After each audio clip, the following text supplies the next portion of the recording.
Àwọn kan sọ wípé ìrònú àròkàn ti fa ẹkún àsundàkẹ́ nípa ikú olóògbé agbẹjọ́rò àgbà akọni níwájú adájọ́ gómìnà alágbádá àkọ́kọ́ nípínlẹ̀ Ọ̀yọ́ ìgbà kan amòfin Bola Ige wípé ìrònú àròkàn ikú rẹ̀ ló jẹ́ kí ikú màmá adájọ́ ATINUKE IGE ó tètè yá lọ́dún 2003.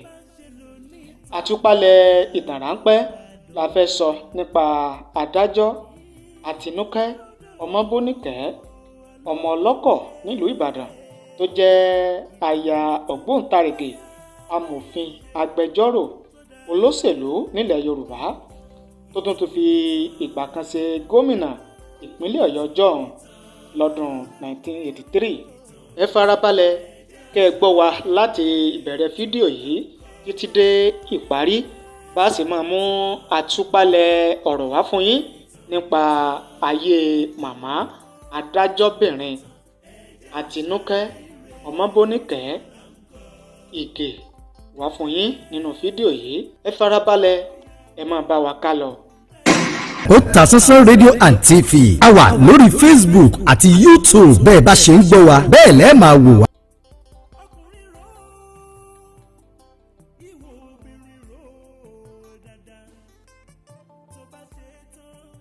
Ọmọ ìdílé ọlọ́kọ̀ nílùú Ìbàdàn ni màmá ATINUKE Ọmọbóníkẹ́ Ige.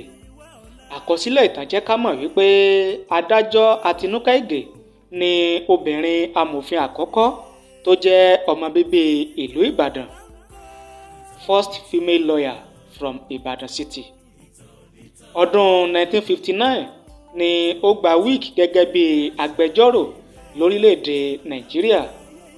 Màmá ATINUKE Ige náà ni ó kọ́kọ́ di obìnrin àkọ́kọ́ nípínlẹ̀ Ọ̀yọ́ gẹ́gẹ́ bí ìyàwó gómìnà alágbádá àkọ́kọ́ nínú ìtàn òṣèlú ìpínlẹ̀ Ọ̀yọ́ láàrin ọdún 1979 sí ọdún 1983. Àkọsílẹ̀ fi yé wa wípé màmá ATINUKE Ige náà ni obìnrin àkọ́kọ́ tó kọ́kọ́ di adájọ́ ilé ẹjọ́ kòtẹ́milọ́rùn nínú ìtàn orílẹ̀-èdè Nàìjíríà lẹ́yìn tí ó ti ṣiṣẹ́ ní ọ̀pọ̀lọpọ̀ ìlú káàkiri ìpínlẹ̀ lórílẹ̀-èdè Nàìjíríà. Màmá ATINUKE Ige ó fẹ̀yìntì lẹ́nu iṣẹ́ lọ́jọ́ 4 oṣù kẹrin ọdún 2002 gẹ́gẹ́ bí adájọ́ ilé ẹjọ́ kòtẹ́milọ́rùn ti ẹ̀ka tìpínlẹ̀ Èkó. Adájọ́ ATINUKE Ige ó sì wà lẹ́nu iṣẹ́ lọ́dún tí àwọn agbénipa tí wọ́n jíṣẹ́ ikú fún ọkọ rẹ̀, olólùfẹ́ rẹ̀, ẹni bí ọkàn rẹ̀, bàbá àwọn ọmọ rẹ̀, olóyè Bola Ige nílùú Ìbàdàn nílé wọn tó wà ní agbègbè Bódìjà ní ọjọ́ 25 oṣù kejìlá ọdún 2001 lọ́jọ́ Kérésì. Tí a bá sọ wípé ìrònú àròkàn ti fa ẹkún àsunsínú nípa ikú ọkọ rẹ̀ ló dá àìsàn àti àárẹ̀ sí màmá ATINUKE Ige lára, kìí ṣe irọ́, torí wípé kò pé ọdún méjì tí wọ́n dẹ́mi ọkọ rẹ̀ légbodò ni màmá ATINUKE Ige náà jáde láyé lọ jẹ́ pé olúwa wọn lọ́jọ́ 10 oṣù kẹrin ọdún 2003.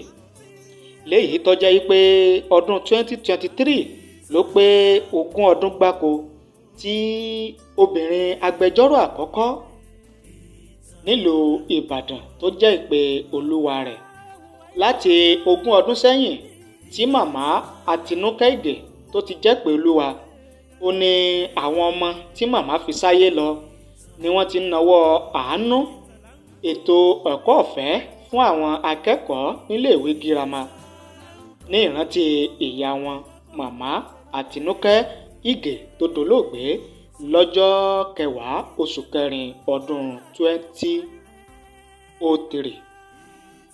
La sọ yìí pé ẹjẹ́ àgbáyé kásáyé rẹ̀, ẹjẹ́ àgbáyé káwùwà rẹ̀. Kí ni ìwọ ó ṣe, kí lèmi ó ṣe táyé ó fi máa sọ rere nípa mi nípa rẹ̀. torí pé ìtàn ò ní tán o, ìtàn là ń kọ.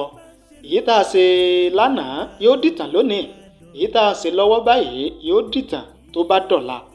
Èyí tí màmá Àtinúkẹ́ Ọmọbóníkẹ́ aya Ìgè èyí tó ṣe sílẹ̀ tó ṣe sáyé kó tó dolóògbé, òun là ń sọ, òun là ń ròyìn yìí. àfi sọ yìí pé ìtàn kì í gbàgbé, ìtàn kò sì ní tán.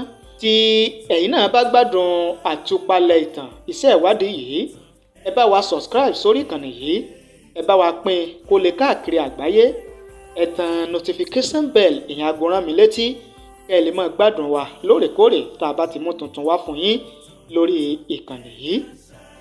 Ta ni ẹ fẹ́ ká sọ nípa rẹ̀? Ìṣẹ̀lẹ̀ wo lẹ fẹ́ ká mú wá fún yín tó ti ṣẹlẹ̀ kọjá nínú ìtàn orílẹ̀-èdè Nàìjíríà? Ẹ fi ṣọwọ́ sí wa ní àyè comment nísàlẹ̀ fídíò yìí. A kà á, a ṣiṣẹ́ lórí rẹ̀, a bẹ̀rẹ̀ iṣẹ́ ìwádìí, a sì mú àbọ̀ ìwádìí wa wá fún yín léyìí tá a bá ti parí iṣẹ́ ìwádìí lórí rẹ̀. Ẹ ṣé o bẹ́ẹ̀ ṣe ń wò wá, ẹ ṣé bẹ́ẹ̀ ṣe ń gbọ́ wa.